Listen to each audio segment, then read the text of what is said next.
اور وہ نمازیں کتنی تھی؟ 50. کتنی نمازیں تھی؟ اور اونچی آواز سے بولو. اب وہ 50 کی 5 کیسے رہ گئی؟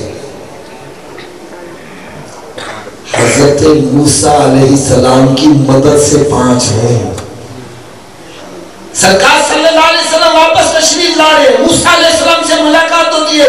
عرض کرتے ہیں یا رسول اللہ صلی اللہ تعالیٰ علیہ وسلم، اللہ تبارک و تعالیٰ کی بارگاہ سے امت کے لیے کیا تحفہ لائے ہیں؟ میرے آقا صلی اللہ علیہ وسلم نے ارشاد فرمایا 50 نمازوں کا تحفہ لایا ہوں. عرض کرتے ہیں جی یہ زیادہ ہے، کم کروائیں. میرے آقا صلی اللہ علیہ وسلم واپس تشریف لے جاتے ہیں. 5 کم ہو جاتی ہیں، پھر 5، پھر 5. آخر میں کتنی رہ گئی؟ اونچی آواز سے بولو. تو یہ کس کی مدد سے ہوئی؟ اونچی بولو ذرا. وہ تو پردہ فرما چکے ہوئے تھے. اس سے پتہ چلا کہ اللہ کے نبی ولی پردہ فرمانے کے بعد بھی مدد فرما سکتے ہیں. پردہ فرمانے کے بعد بھی مدد کر سکتے ہیں. اب میں آپ کو مزید ایک بڑا پیارا نقطہ عرض کروں. اگر یہ سمجھ میں آ گیا تو بہت سارے مسئلے کلیئر ہو جائیں گے. ایک مرتبہ حضرت مولا علی شیر خدا رضی اللہ تعالیٰ عنہ، کیا میں نے نام لیا جی؟ تھوڑا سا اونچی آواز سے بول دو، اور اونچی آواز سے بول دو.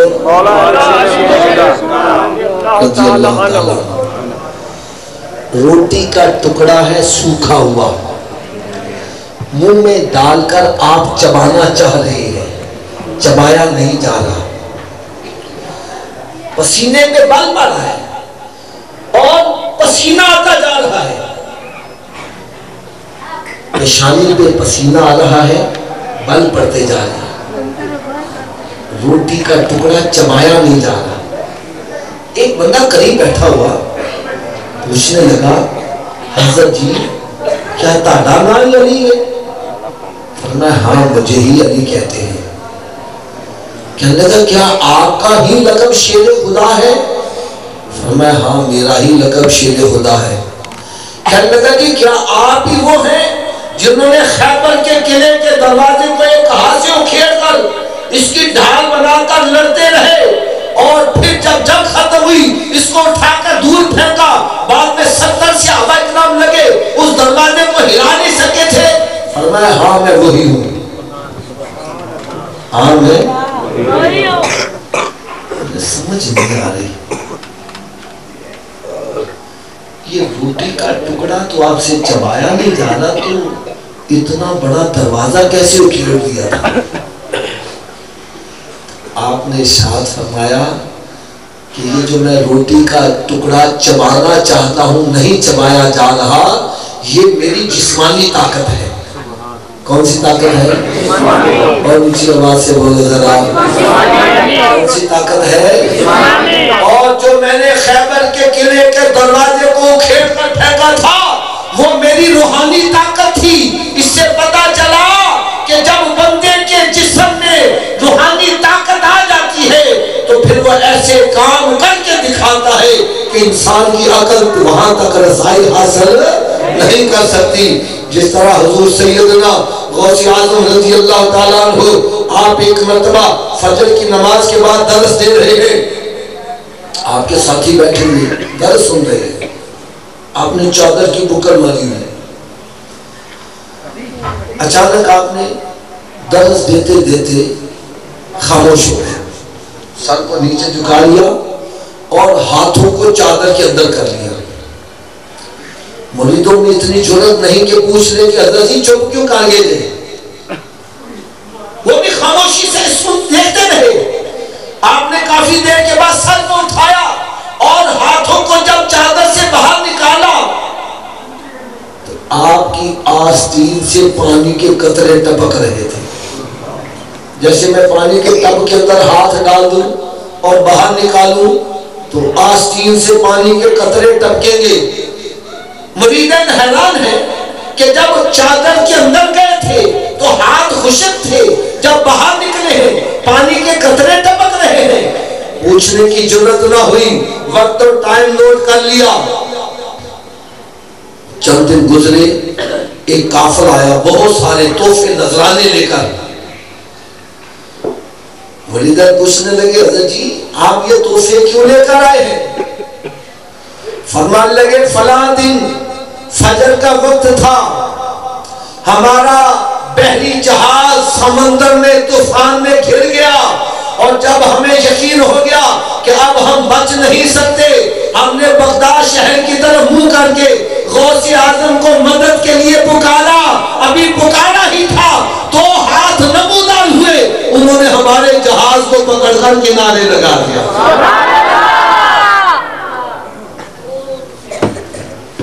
ایک مرتبہ حضور سیدنا غوث اعظم رضی اللہ تعالیٰ عنہ وضو کر رہے ہیں،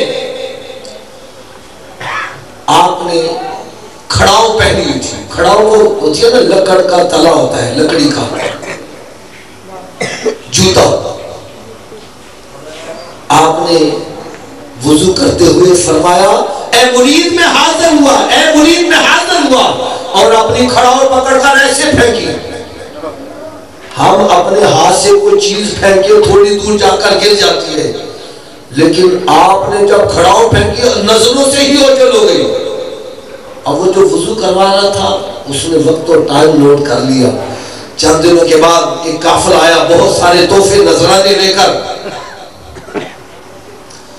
مرید نے پوچھا جناب آپ یہ تحفے نذرانے کیوں لے کر آئے ہیں؟ کہنے لگے فلاں دن جنگل میں ہمارا قافلہ آ رہا تھا، ہمیں ڈاکوؤں نے لوٹ لیا، سارا مال اسباب لے لیا، اور پھر ڈاکوؤں کے سردار نے کہا یہ شہر میں جائیں گے ہماری شکایت کریں گے، لہذا ان کو قتل بھی کر دو۔ کہنے لگے جب دیکھا مال تو گیا ہی گیا، اب جان بھی جائے گی، ہم نے بغداد شہر کی طرف منہ کر کے غوث اعظم کو مدد کے لیے پکارا۔ ابھی پکارا ہی تھا، تھوڑی دیر ہوئی وہ ڈاکو بھاگے آئے، ہمارے قدموں میں پکڑ کر رونا شروع کر دیا اور معافی مانگنے لگے ہمیں معاف کر دو۔ اور پوچھا تمہیں ہوا کیا ہے؟ کہنے لگے ہمیں سمجھنے لگی ایک کھڑاؤ آئی ہے، اس نے ہمارے سردار کے سر پر ایسا وار کیا وہ وہیں ڈھیر ہو گیا ہے، اور ہمیں خطرہ ہے کہ اب وہ ہماری طرف رخ کرے گی تو ہم بھی بچ نہیں سکتے، آپ ہمارا مال بھی سارا لے جاؤ، ہم سچی توبہ کرتے ہیں، آج کے بعد توبہ ہم ڈاکے نہیں ڈالیں گے، ہم پکے سچے نمازی بنیں گے۔ فرمانے لگے ہمارا مال بھی سارا بچ گیا، جان بھی بچ گئی، تو غوث پاک کی بارگاہ میں نذرانہ پیش کرنے آئے ہیں۔ نعرہ تکبیر، اللہ اکبر، رسالت، یا رسول اللہ، حیدری، یا غوثیہ، سیدی مرشدی، یا نبی، یا نبی، سیدی مرشدی، یا نبی، یا نبی۔ مجھے کہنے لگا حافظ صاحب یہ جو سنی مولوی ہے نا یہ من گھڑت کس سے بڑے سناتے ہیں، آپ بتلاؤ بھلا تمہاری عقل کام کرتی ہے؟ ایک بندہ مسجد میں بیٹھا ہو تو سمندر کا ہاتھ پکڑ کر کنارے لگا دے، یہ ایسا ہو سکتا ہے؟ میں نے کہا بھائی جو چیز عقل میں آ جائے وہ کرامت ہوتی ہی نہیں ہے۔ ارے کرامت اور معجزہ کہتے ہی اس کو ہے جو عقل کو عاجز کر دے۔ کیا تیری عقل مانتی ہے کہ انگلی اٹھ جائے تو ڈوبا سورج واپس آ جائے؟ ارے کیا تیری عقل مانتی ہے کہ انگلی اٹھ جائے چاند پر ٹکڑے ہو جائے؟ کیا تیری عقل مانتی ہے کہ میرے آقا اشارہ کرے درخت بھاگے آ رہے ہیں؟ ارے تیری عقل مانتی ہے میرے آقا کا اشارہ ہو جائے پتھر بھی کلمہ پڑھ رہے ہیں؟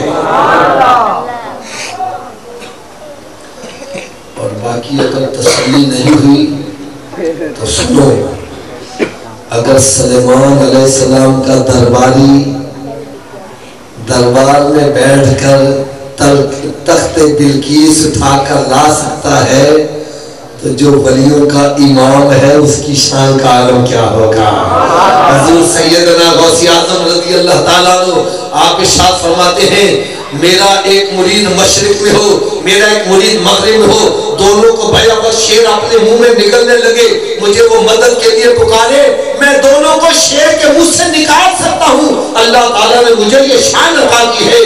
اور پھر آپ نے ارشاد فرمایا مجھے اللہ تبارک و تعالیٰ کا قرب حاصل ہوا، اللہ رب العزت نے مجھے انوار و تجلیات کے جام بھر بھر کے پلائے، میں نے وہ جام سارے پی لیے، اور جب